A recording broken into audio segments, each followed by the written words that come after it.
he's been kicked off the team. He can't come back, right? Like he has done something wrong.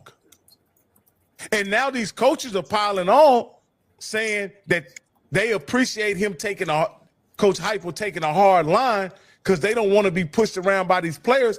These players ain't pushing around. If you don't want the guy's services, tell him you don't want his services and let him move on. Don't make him think he's going to get something that he's never going to get. That's wrong.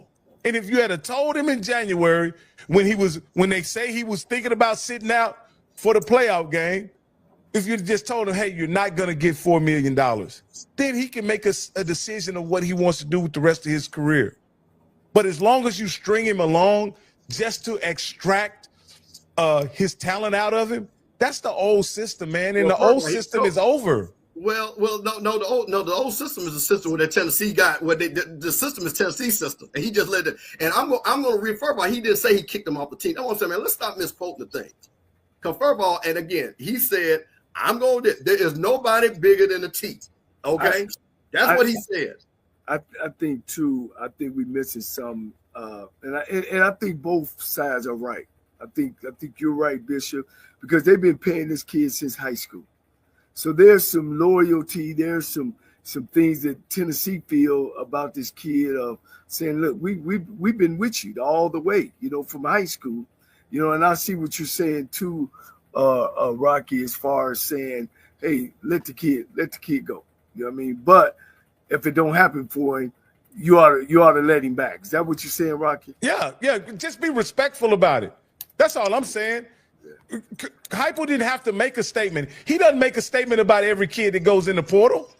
You don't have every kid that's your starting quarterback, Rocky, that's talking about I wanted $4 million. Come on, man. You comparing apples to oranges. Oh, yeah, that's good. That's a good deal. But I mean, shit, Coach, they've been paying that kid for a long time, boy. Exactly. So that's what I'm saying. His total deal was $8 million if he'd have stayed. Right, and they gave him $350 in high school. Yeah. The Attorney General of Tennessee sued so he could get the money. Come on, man. It's like what are we talking about here? And like I say, man, I'm just gonna say to Coach, you can say this, but Coach, I'm just telling you. And again, discipline is discipline, and order is order. I'm gonna tell you this, and I'm gonna say this. In my career, I've had a lot of people work for me, 300-400 people, and I have one simple rule: do not be late. And if you're going to be late, because before you walk out the door, you're going to be late. You're going to be late before you walk out unless it's a car accident or something, right? Call me and just let me know. Don't not let me know. Because if you're late, because then everybody else starts coming late. Then there's a break in order. That's why every place I've had or ever worked, I've always got that place because everybody is going to be on time and handle business. And, Coach, you know this. So if you get a guy, your quarterback, that, again, comes and says, you know what, I want to go, and this is going to be the holdout tactic. Well, Rocky, what happens when the whole defense does that next spring? Right. They see him doing that. See, that's what I'm saying. Come on, man. So no, you can't allow that because don't say that can't happen because they're following. My point is, when we do that, Mr. Campbell, we're retroactively going back to a world where you have to wrangle people in by one set of rules so that nobody strays off the reservation. Well, Rocky, football teams are always about discipline. And this goes to the pro. Look, they literally had a video of the new coach of the New England Patriots saying, listen, I need you guys to be on time. I need you not to have your phone. Don't have hoodies on. He's telling pros this. Hey, Coach, and I think setting expectations is the way to go in any business, in any capacity. Setting expectations is the key. However, in this particular situation, right? Mm-hmm. What should have been the protocol? And I'll ask you, Mr. Campbell, since you are an agent, what's the protocol for asking for more money in this situation? But this is what I'm saying. To me, this was simple. This is what I'm saying why he doesn't have an agent. And I'm talking about people like Clutch Sports, Athletes First, those guys like that, CAA. This is so simple. And okay, I'll give you an example. Coach talked about Malaysia Fulawale, right? When you're in the portal, there's a part where you can say, do not contact. You know why they say that? Because they already know where they're going. So don't even call me. Because you know her agent has already talked to whoever she's going, be it Ole Miss, North Carolina, Notre Dame. They already got that deal worked out. Before she got appointed, she knew where she was going. Okay? Let me say this, Rocky, so you understand about a football team. You know, the best team in the world is the military. You know, everybody cut their hair. You served in the military before. Absolutely. I mean, if you ain't running it like that, man, you ain't winning football games. You know what I mean? And everybody's got to be a part of the program. But at the end of the day, we know what the money is right when we sign up, Coach. We know what the money is. The money is not even up for discussion once we sign up. Well, they know, Rocky, the money is already up. He's getting $2.4 million. So you can't act like it's some new money. Yeah, but at the end of the day, you know, you as the head coach, you in charge, and I get it. If a player is acting out and you know, running and chasing for money, and then we sitting over here, I get what Mr. Campbell's saying, you know. But in the instance, like I told you guys as a coach, you got to win football games. I know what Nick Saban say. It's a difference when you talking about 1A, when you got 4 guys behind each other that's all Americans. You know what I mean? And when you got those type of people, but you know, when you coach it on a different level, you know, you got to take some of that, Campbell. You got to take a kid kind of acting a little like he a little better than everybody else. Just long as he don't become cancer on the football team. You know, if he's coming cancer and then he's getting this kid to do this and then this kid, then you got to make a decision that he don't respect the program. I don't know if this kid after being there 2 years and leading them to the playoffs, I don't think, you know, I never met the kid. I don't think he disrespects the University of Tennessee football program. I think he was just after. Coach, you've told me you got thousands of stories, but one story I always remember that was,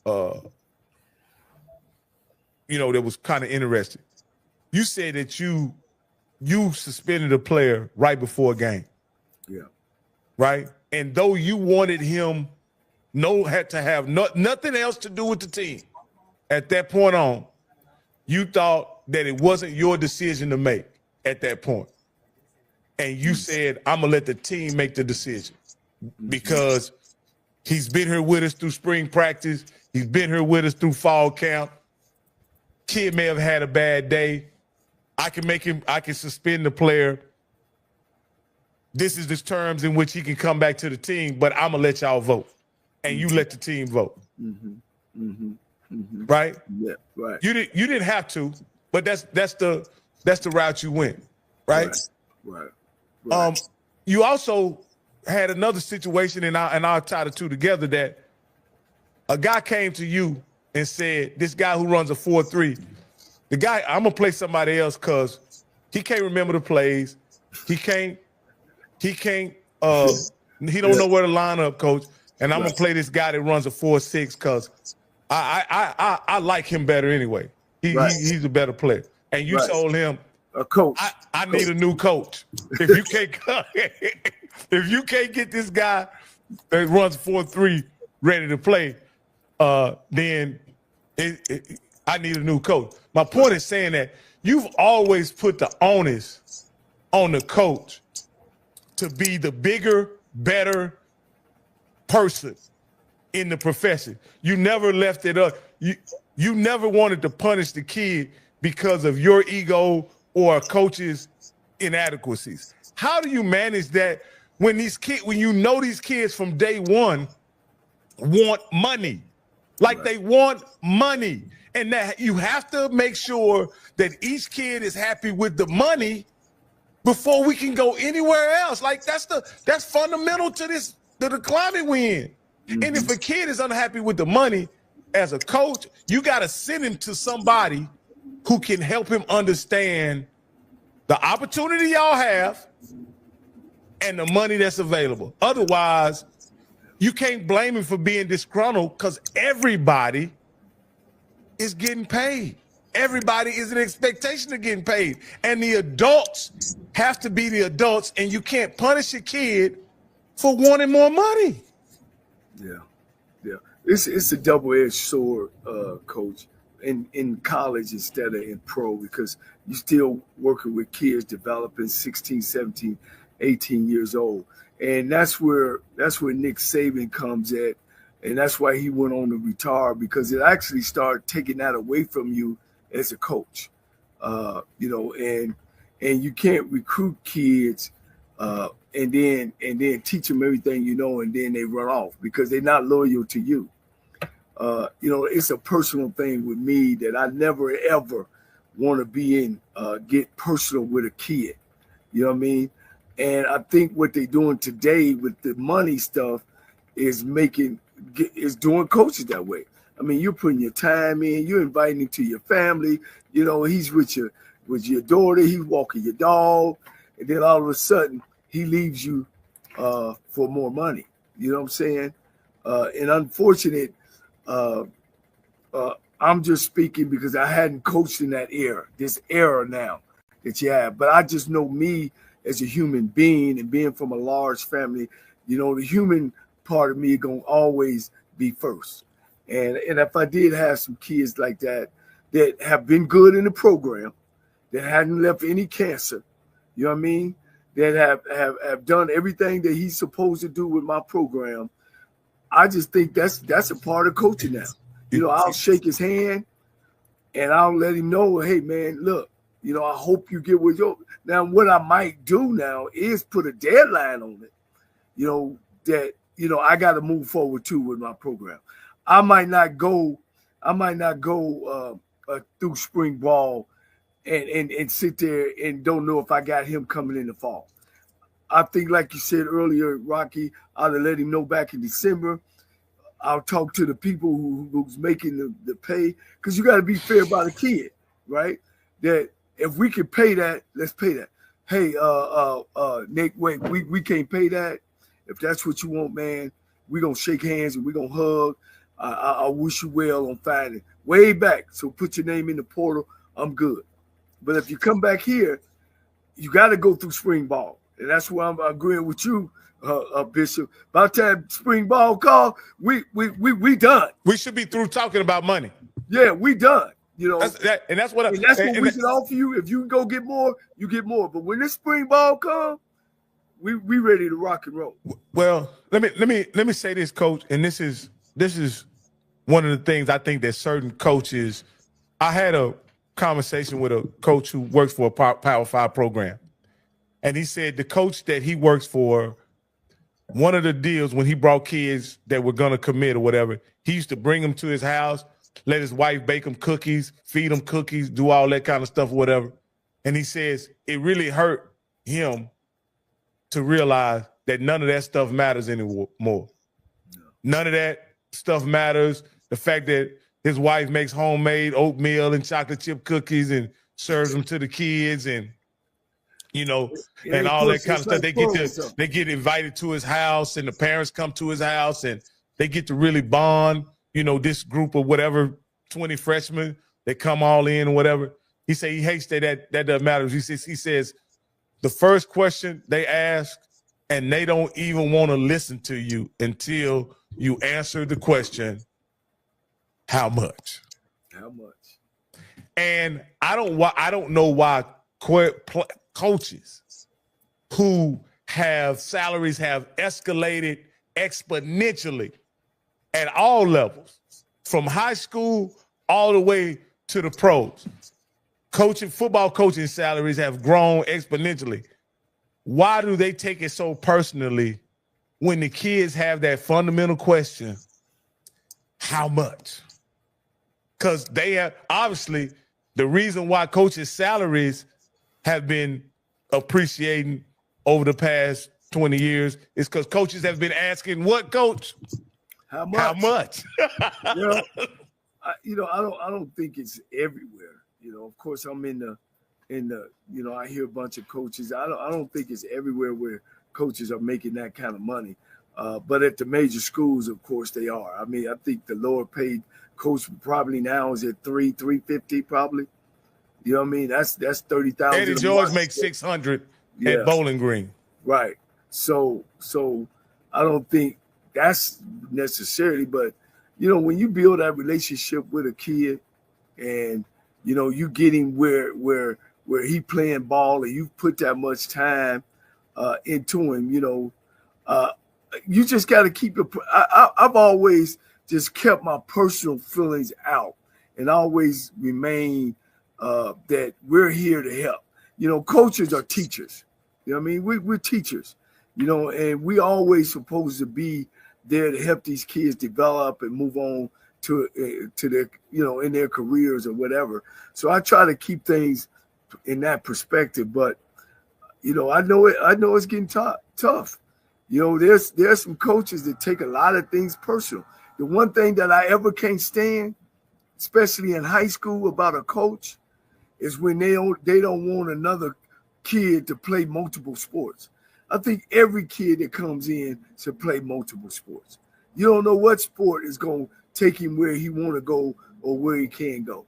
And I dislike coaches that in high school that does that. But, and putting all the eggs in one basket. In college, it's a different tune because you actually trying to sharpen your skills. So that's kind of been my philosophy, Coach, and it's been successful for me. I've won everywhere I've been, and most of the fact that those kids either calling me now, saying thank you, Coach, for being there for me. So and not letting me run astray. So I get it. Well, let me say this before we move on to our next topic. We got two more. Well, really just one more topic, and Campbell's gonna love it. But not Florida A&M, is it? The other thing I want to ask you is, a lot of people now have been very vocal since this Nico situation about voicing about how the system is broken. The system is broken. It needs to be fixed. It must be fixed. It almost seems like they preferred the old system better. And I'll ask you, Mr. Campbell, then I'll let and then Coach Cole answer.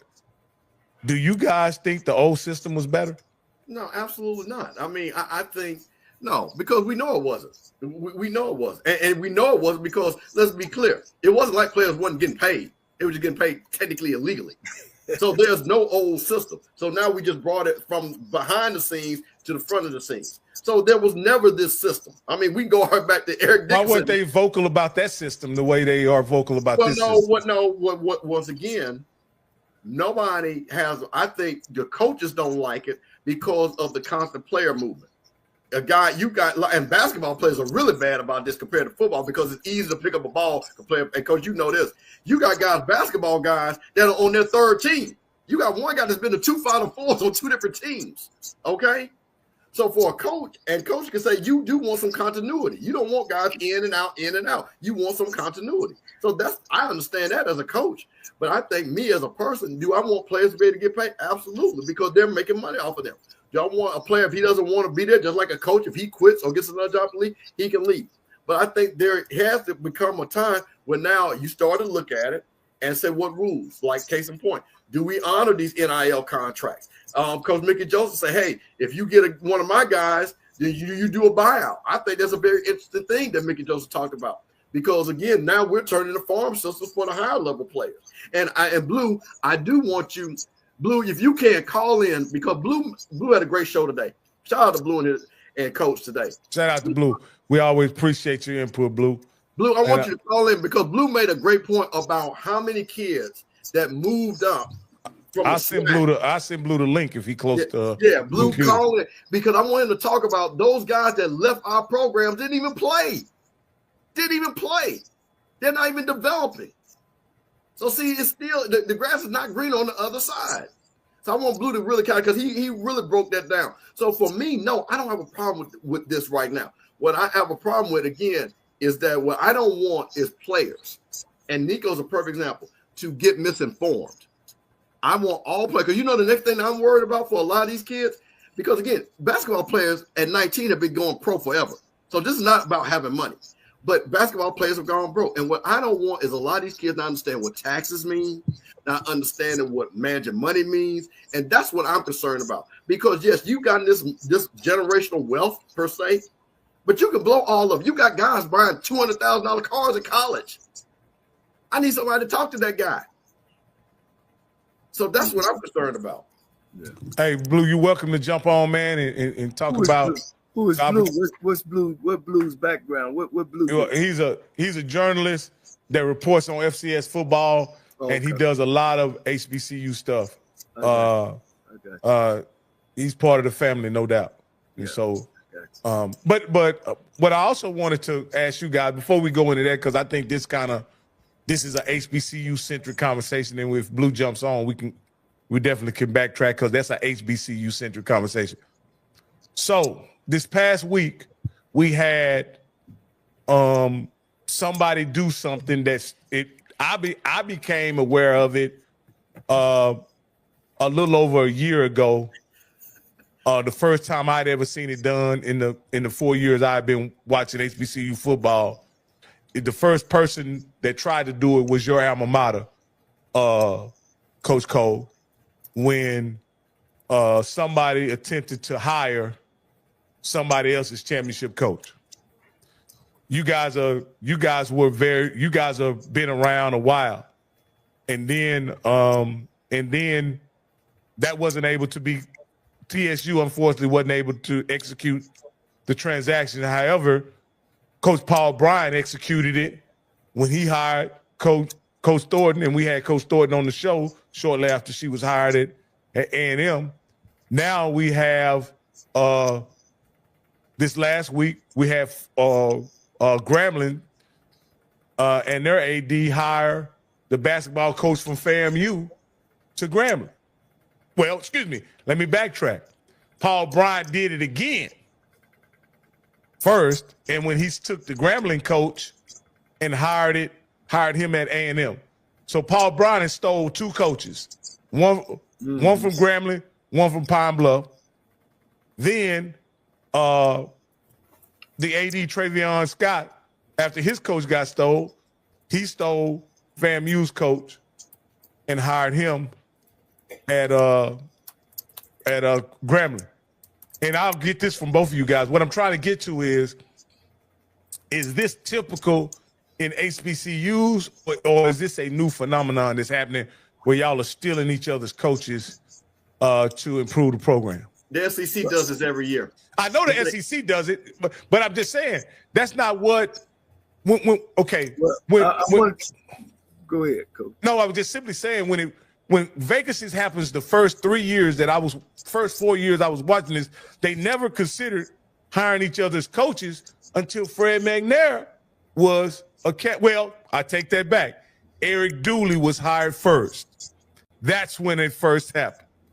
And so for Eric Dooley, then TSU tried to do it with Fred McNair. So this is a thing that's been happening in HBCU. Is this historically how it's always happened, or is this a new phenomenon? Let me say this, Coach. I'm gonna let you have the rest of the floor. See, this is what I like about Rocky and what he's getting ready. Rocky, let me tell you something. The Godfather Reno Castle left Alcorn and went to Southern. Okay, that was back in the late '80s. Okay. Oh, okay. The gunslinger left Valley and went to UAPB. Yeah, he took the AD job and then became the coach. So, hey, man, this so again, Coach, I'm going to let you I just had to put that out there. Okay. Well, enlighten me. Yeah, go ahead, Coach. I want to ask the question that you didn't let me answer about today's players getting paid compared which system is the best. I think what's happening with paying these players is just like what's happening with Doge. They're going in and making these changes and doing without really sitting down. The NCAA really should have sit down with the coaches and actually really went over. First of all, yes, we should pay the players. They're making this money for this university. I'm for that. But let's go about how to pay the players and what should we do. And for it won't get out of hand. Now, the NIL, that's something different. But the collectives, from each university, I think it should have been a collective from everybody and for everybody on the team to make money. These kids don't need $3 and $4 and $5 million unless they're getting it for some commercials where they actually doing some work outside of playing the game. Because what happened to John Doe, who practiced all the time and is the practice dummy, you know, he don't get nothing, you know. So I think that the NCAA with all this, because they end up having to do it anyway. They just lost what, $1 billion lawsuit where they have to go all the way back. They're doing it anyway, and they're gonna pay out of that $1 billion lawsuit. Each kid gonna get a little piece of bread, and I think they should have came out with that off the rip. And anything that a top player makes, if I'm the quarterback and I'm at Duke and I'm the guy, and people want to give me some outside of what the school is giving me, then so be it. But what happens is that it's like the Wild Wild West. So we ain't doing nothing but going through the same changes that America is going through now as far as Doge is coming in. I think it should have been a way, not saying that it's a bad thing, that Doge is a bad thing. Every program and every organization needs to be able, somebody needs to be able to come in and clean things around. You know what I'm saying? You're saying it should be a structured transition, is what you're saying. Yes. And this was a very chaotic transition. By the NCAA. Go. Like Campbell said, everybody knew what guys was getting paid, man. That wasn't no secret. And whoever had the highest pick or can sneak the most money in, it's all kind of tricks how they were paying people. We could talk about that all day. I had friends that actually was the bag man. You had guys working at a lower 1AA school, really working for a 1A school. They giving the bag to him. He taking it over to the high school. Man, all kind of stuff was going on. And so they should have got together and maybe they wouldn't have been in this trouble. They should have got together and said, okay, we're going to, on the Division 1A big schools, we're going to pay the players, $100,000 a piece. But the NCAA was totally committed to amateurism. Exactly. And now they don't got hit over the head. So I just wanted to make sure that I was at stake. No, where they doing it now, man, is out of freaking control, coach. It's out of control. The second question about hiring coaches from other, you know me, man. I want the best, and if it's the best out of there, that kid from Florida A&M, we talked about him. Unfortunately, I thought Florida A&M done him a bad, Campbell, giving a man a 1-year contract. Man, that's crazy. This man gonna pick up his family, go down there, and then he has to prove himself. I proved myself doing the interview. So I think it was a great move by Grambling. It's a great move by that guy. I mean, he can't ever go back to Florida A&M though. You know what I'm saying? Well, coach, the thing, but see, again, as they said, there's layers to this. And this is what happens. And like I said, I'm going to put it out there because, like I say, people making all this, you only get, coach, people trust you. People respect you. People treat you bad if they don't respect you. The reason why he got a 1-year deal is because of the previous track record of the AD. So you can't come to me when you $850,000 in debt. That's why they gave him a 1-year deal. And then when you get an AD that the board trusts, she immediately goes and gets him the 3-year deal. So, okay. So let's put the where it's at. A 2-year extension, so that we're accurate. Well, right. Well, what you gave him the 3 years. So because that's what he would have gotten. He wanted the 3. And then when Grambling, so to clear that up, and let's be clear, everything, coach, you know this. Things about relationships. He had relationships with people down at Grambling. I'm not going to say any names, how that got started. We all know how it got started. Our AD said, hey, you know what? We value you. I will give you a 5-year deal. There's no state income tax in Florida and still give you the bone. He wanted to go to Grambling. Grambling's got a good coach. I'm happy for Grambling, my people. So guess what? But guess what? It's not like people don't want that Florida A&M job, which I'll find out shortly. Yeah. But, I mean, at the end of the day, he was looking more to me for loyalty than like, well, dang, y'all want to now give me 5 years when you should have done that off the rep. You guys lowball me and then honor, what I bring to the table. So I get it. It goes both ways. So let me ask you this, Coach, because you're not only a coach. I respect your business acumen. I hire you at Rocky University. I give you a 1-year deal, and you really have to work for 6 months. before you can get paid. Because your pay doesn't really start till when, Campbell? June? Yeah. July 1, usually. For July 1. So you had to work, you had to recruit, you had to be in the building until July, and you didn't get, and then that's when they started paying you. You worked under a 1-year deal, and you got an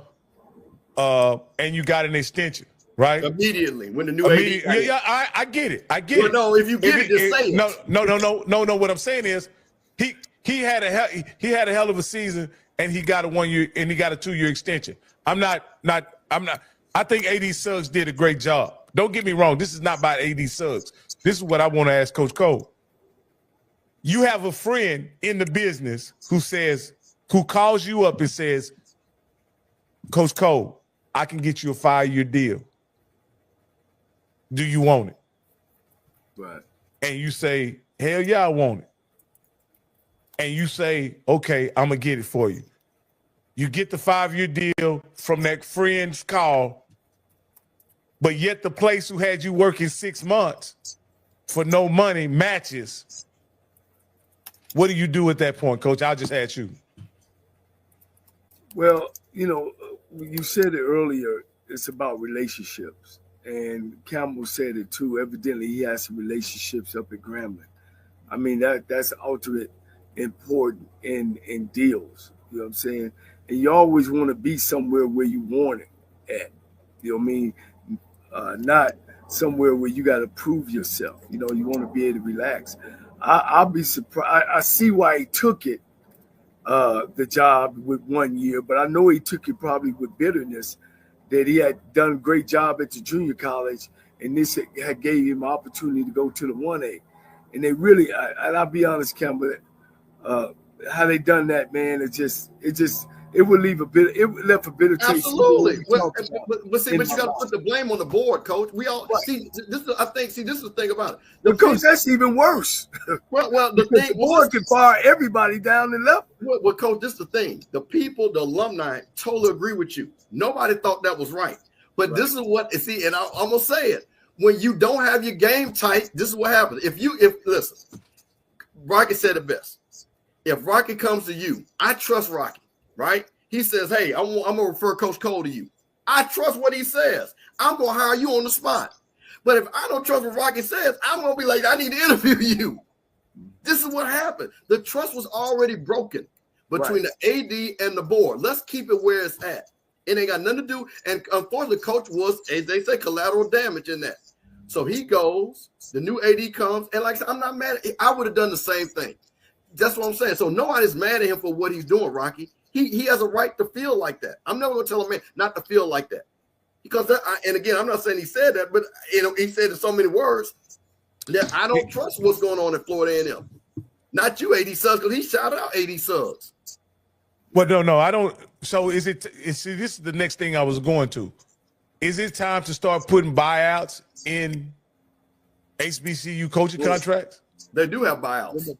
A lot of coaches have buyouts. Absolutely. They already have buyouts. He didn't have a buyout because he only had the 1 year. Wasn't nothing to buy out. Yeah, they put buyouts in there now. If you leave, yeah. Let's say you got a $400,000 contract. If you leave after the first year, it's $400,000. Leave the second year is whatever. It goes down the more years you stay there.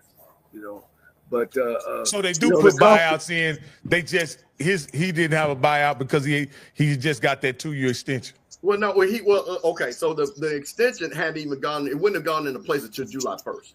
Okay. That's the way his contract ran. It went from July to July. Right. So he was still under that contract. There was nothing she could do. So it didn't even kick in until July. Didn't even kick in till July. So the best she could do, what she did was like, hey, I will match the money and give you bonus. And like I say, every coach, like I say, knows this. Sometimes it's not about the money. Sometimes it's about the feeling. Sometimes it's about where you think you're going to go. So like I say, again, one thing I'm not going to do, Coach Carrera came in.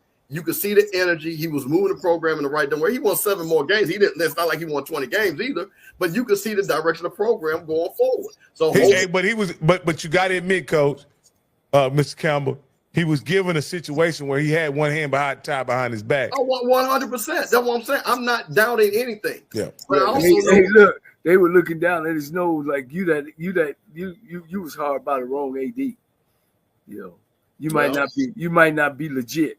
Well, Coach, I'm gonna tell you this, and I'm gonna say this to all people looking for jobs. When your boss asks you a question about how to fix something and you say raffle tickets, you're probably not gonna have nobody trust you after that.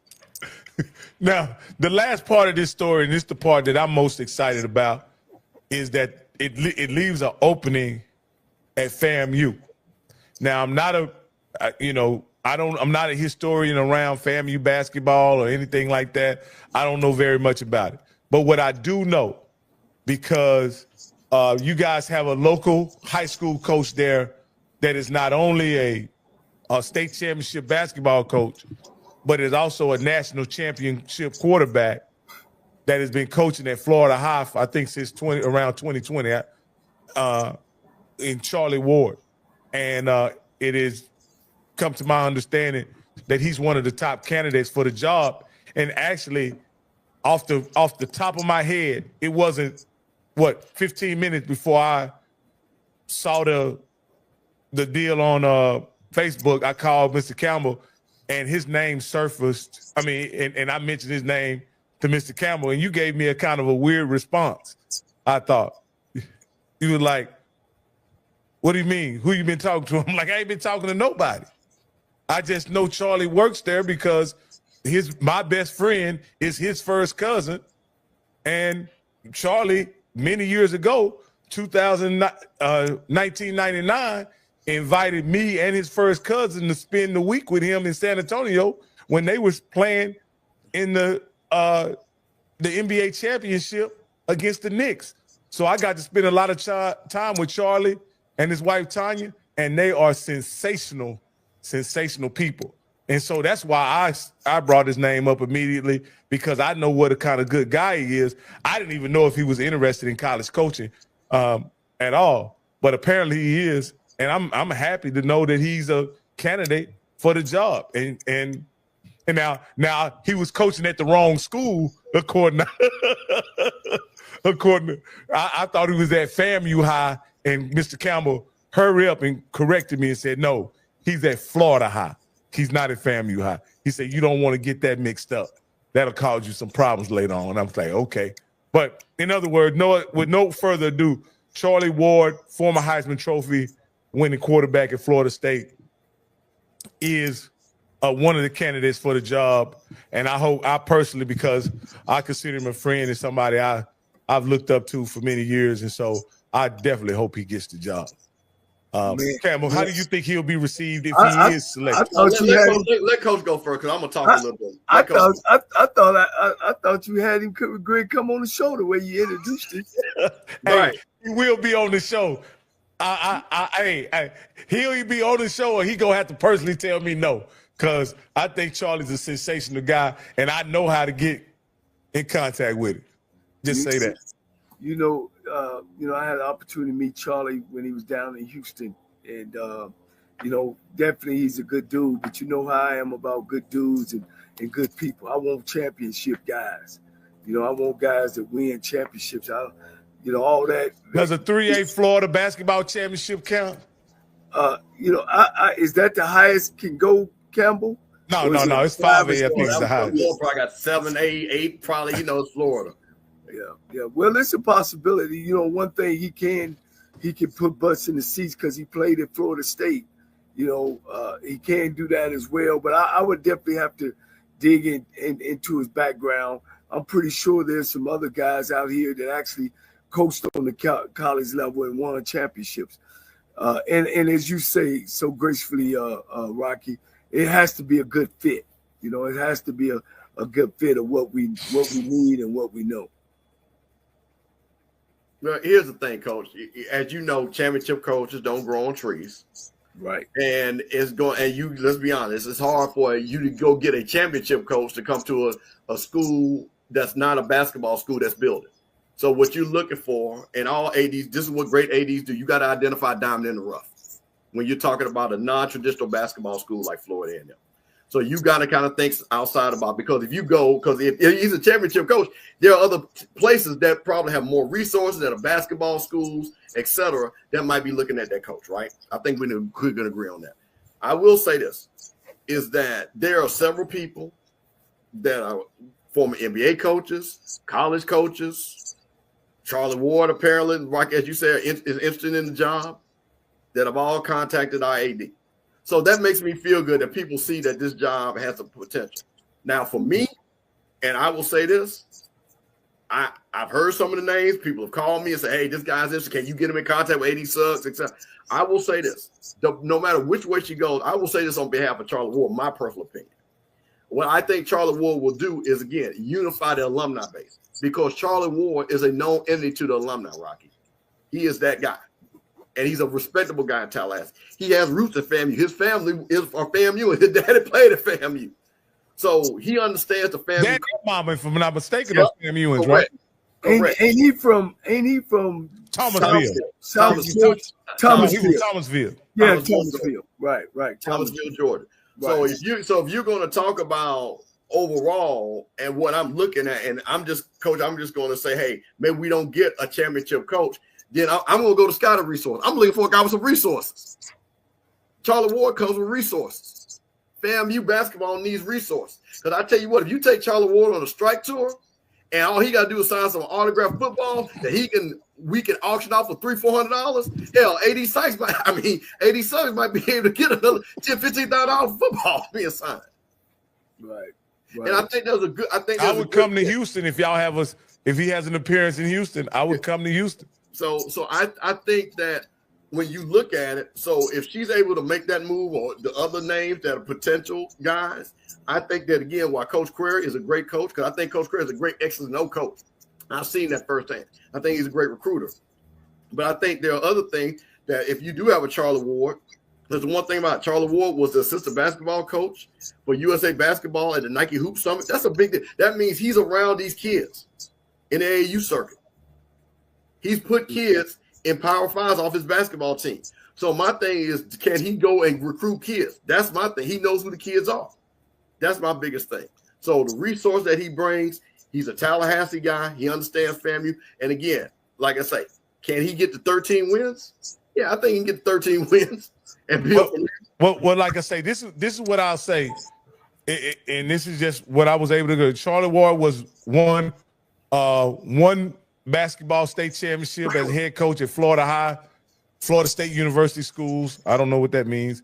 And it says in 2022, he led the team to a victory in the Florida High School Athletic Association 3A championship, marking the school's first boys basketball championship title since 1963. So they weren't a traditional power in basketball either. No. When he took over. No. So there you go. So, and I'm gonna tell you this too. And I'm gonna listen. Okay, I want to be very clear. The money to pay the coach ain't the problem. Coach Query, why he got the 170 and not maybe around the 200, which he's getting, is because he was only making $70,000 at the NA high school, and the board trustee said, we're not going to pay you 3 times of what you made. We're going to double it. So he was really cursed by what the low salary he had at the NIA level, not because we didn't have the money, because any coach that's going to come in, AD Suggs, trust me, is going to be able to pay him $200,000 without blinking. I can tell you that right now. So that's not even an issue. So y'all can stop that right now. For real. Stop it.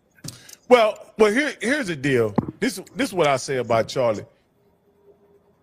I think everybody in FAMU realizes what Charlie can bring to the university, not only in stature, but in experience as a basketball coach, and what he mean. Like you said, I didn't even realize he was part of USA Basketball, but what he brings. So he would bring credibility to that position that, and I'm gonna be honest with you, in a way that Coach Carey had no way of doing. I mean, he don't have the connections. He don't have the name. He don't have the what they call it, the pedigree. Because McQuarrie doesn't have the pedigree that Charlie Ward has. Yeah, because I think he was a winning coach, wasn't he, coach? Yeah, he's a solid winning basketball coach. Yeah, but I'm just talking about Charlie Ward's pedigree is far more extensive when you talk about all the levels of basketball he's participated in, and mainly his accomplishments as a player. Right. Is what he played in the NBA. He's a first round pick.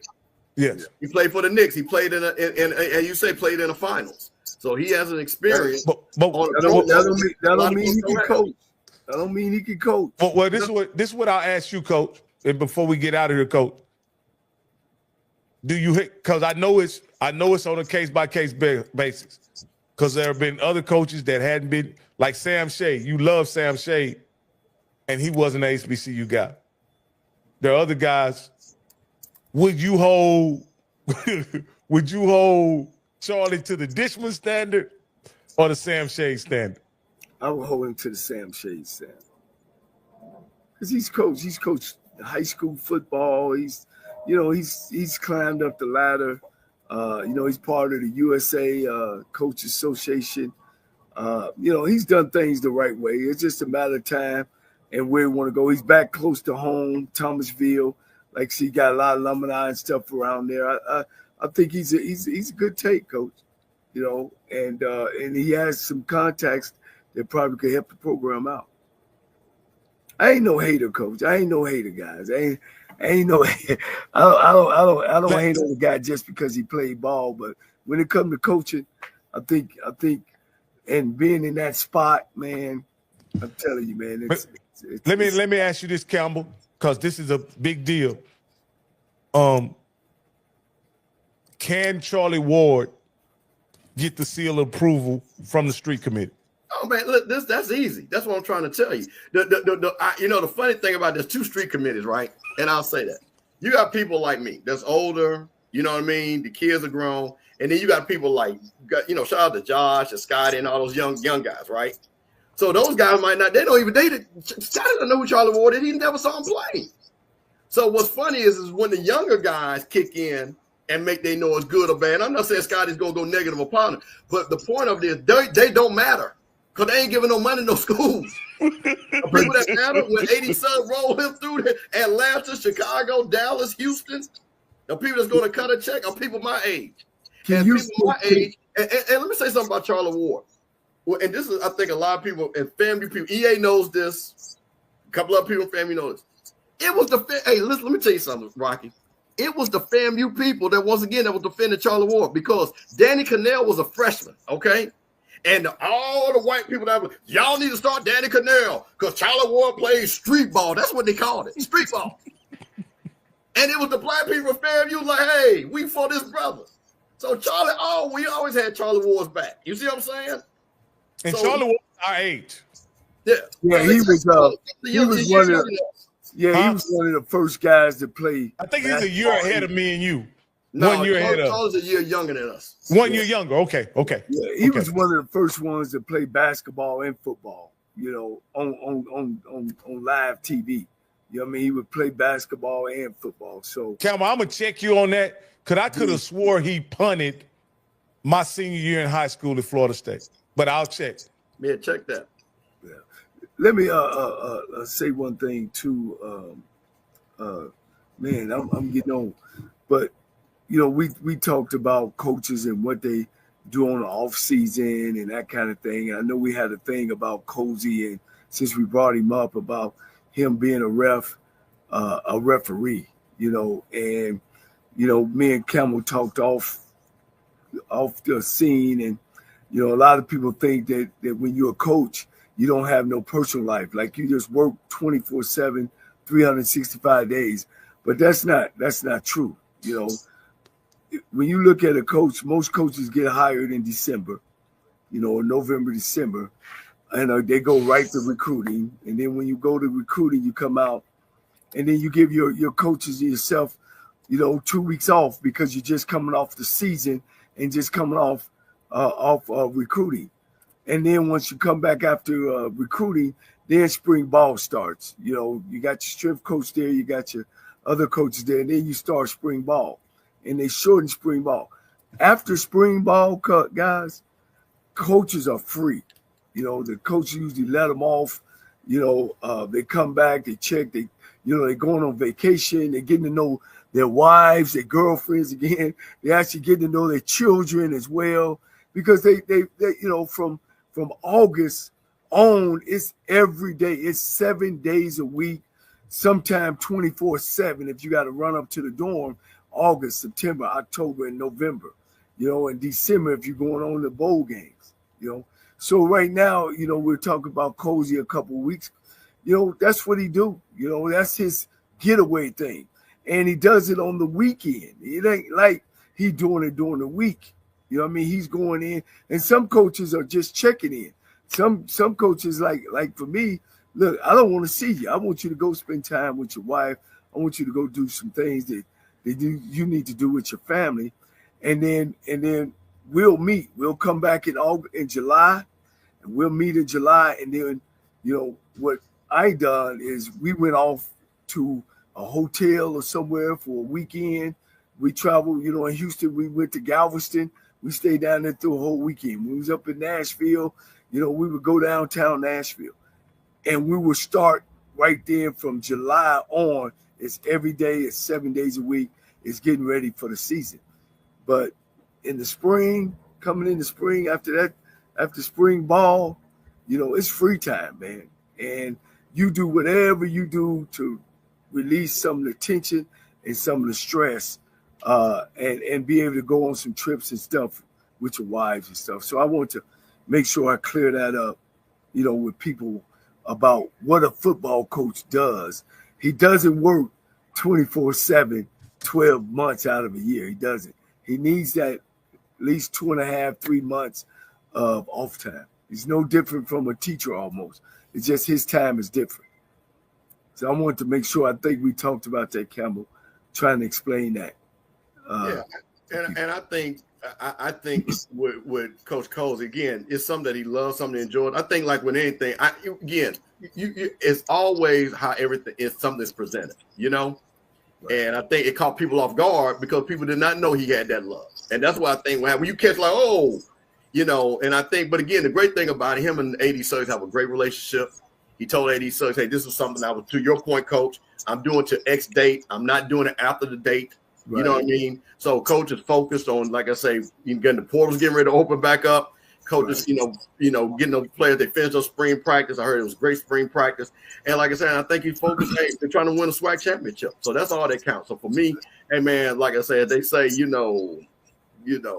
umpiring, this fair, that's fair. Hey, man, FAMU champs. You know what I mean? That's all we care about. To me, it ain't no different him playing golf, riding go-karts, doing what he likes to do, man. And evidently he's been doing it for almost 20 years. So, I don't see anything wrong with it. Is it kind of like, oh, man, this is the head coach and he's an umpire? Yeah, umpires make a whole bunch of money, Coach, in the pros.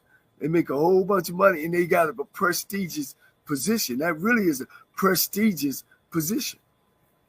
So, man, we had a great show tonight, Coach. Hey, man, we had a great show. And even without one of your amazing guests, Coach Cole, we still was able to maintain a very large audience as we did the show. So sometimes it ain't always about the guests. Sometimes it's about the conversation that we have. And I want to appreciate everybody for I thought we would get more callers in, but I'm sure they were scared to disagree with any of us, understanding how strong each of our opinions are and our positions are. Man, you seeing that right there? Hey, Coach. That's what they tuned in for, Coach. They didn't want. Hey, Coach, you can't show them that, Coach. They'll start hating, Coach. They'll start hating, Coach. I was screwed up again. Yeah, well, you see, he cut the disco lights on in the back to show out. Hey, Coach, don't go jump in the pool. Y'all didn't know that just started coming on when his boy came. He saw his boy like, hey, I'm about to cut the lights on, Coach. You know his boy said we about to show out. Yeah. It's heated, Coach. You got some heat on it. But no, not tonight, man. No, man. It was a great conversation, guys. And I had a great time. I appreciate everybody who put in comments. Again, we got some big things coming, guys. I want you guys to stay tuned. We're trying to improve this content each and every week. Hey, I want to ask you guys this. Did y'all know that Grambling and Jackson State was playing a game in Las Vegas? Oh, I'm not sure. Basketball or football? Football. Yeah, you didn't. You the only one that didn't know. If you didn't know, you just joking. Grambling's been out there several times. Yeah, they're playing out in Vegas. Hey man, hey, coach, you may want to work with your people, and I know you got people on the Grambling side. Maybe we could come in and as a VIP guest or something, man, because I'd love to be out there in Vegas. I don't know what stadium they playing at. They're playing at the Raiders Stadium. They playing at the Raiders Stadium, right across the street from the Strip. Oh man. Well, you know, Coach, now come on now. You know, we're gonna make a call and we're gonna make it happen for us. Do you know who the promoter is for that game? I don't, but I'm pretty sure Al knows, but we're gonna go through the school. Okay. Yeah, Well, you know, Al said we had a standing invitation for the State Fair. So yeah. Jack Daniels, baby. We're gonna be Jack Daniels in it down, baby. You know. I love the State Fair, man. Eating the corn and the turkey legs, of course, and the sausage and all that other good stuff, man. I saw on some other shows they already predicting finishes and all that kind of stuff. Guys, if y'all want to play around like that, we can. I'd rather get close to the season before we do all that, because anything we do. I'm not doing that because let them jokers tell everybody that got FAMU's only going to win 2 games. So, no, I ain't even about to start that yet. That's why I can't even watch that. I'm like, okay, I can't take y'all serious. Talking about FAMU only going to win 2 games. You know what I did do is I did understand that they think a lot of Tremaine Jackson and surprisingly, they think they were pretty, what I would consider pretty high on Southern coming into this season. So that was surprising, you know, for them to be high on Southern and Prairie View. Don't think much of TSU, at UAPB, Grambling, and Alcorn. I guess Alcorn is, you know, they expect them to finish middle of the road. But it's very interesting in the West. As some other shows were taking a look at the schedule, the upcoming schedule. We won't do that. We're gonna let the dust settle a little bit and get into the season before we start making predictions. I think it's way too early. Yeah. Matter of fact, if Texas Southern come up with that $4 million for Nico, you know, I'm sure that'll change everybody's predictions. Well, you better ask somebody when they do, because look, I want some of mine. You know, maybe I could chip off that $4 million. No. But, man, we had a great show, man, and one of the things about what's going on now in the world today, and you know, we just got to hang on in there and you know, keep striving. You know, things gonna work itself out. We got to believe in the leadership. You know, one of the things I believe in, man. You know, once we make a decision, man, we got to roll with the decision, you know. But, you know, if you feel yourself at the end of the rope, as I always say, tie a knot and hold on tight, because ain't nobody bad like you.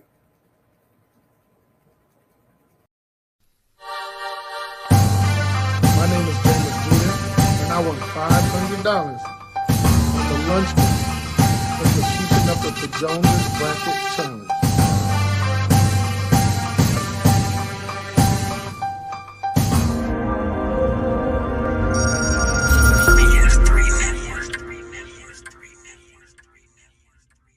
BS3 Network, changing the way you watch TV.